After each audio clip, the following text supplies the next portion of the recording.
This is a very common thing that I see with baby lock and brother sewing machines and embroidery machines, is that the bobbin case is locked underneath this metal plate.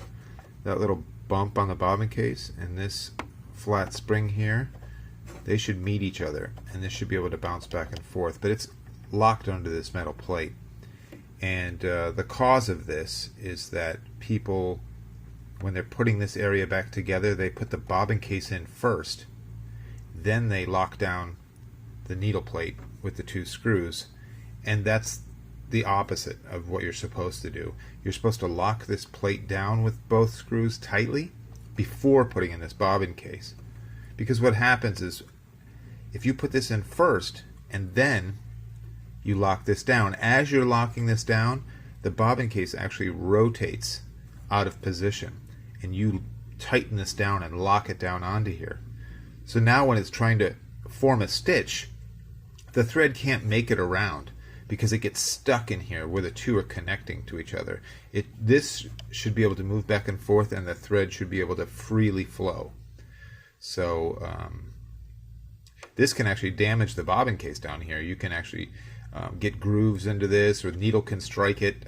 This one may actually have damage. I haven't opened it up yet, but this is really common. So make sure if you have a baby lock or brother sewing or embroidery machine that you put your needle plate on first and lock it down tightly with the two screws, then put this bobbin case in, making sure that little bump and this flat spring are touching each other and it has movement back and forth.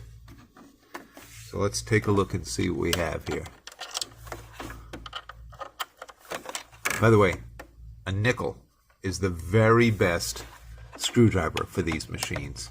It's better than anything they give you by far. It fits in there better, you get more torque. You can also use it for the needle clamp to just slightly snug it up, and you can also use it on the presser foot holder to tighten that up. I always have nickels, a pile of nickels, and I recommend that people keep them in their accessory tray for that reason. Alright, let's see. It's got a little bit of groove here. This is where it got locked down. But otherwise this one's going to be alright. I'll be able to kind of smooth that out and everything will be fine. But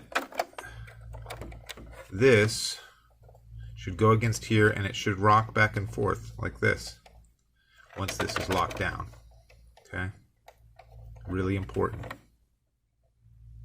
So that's a little tip for today. See you again soon.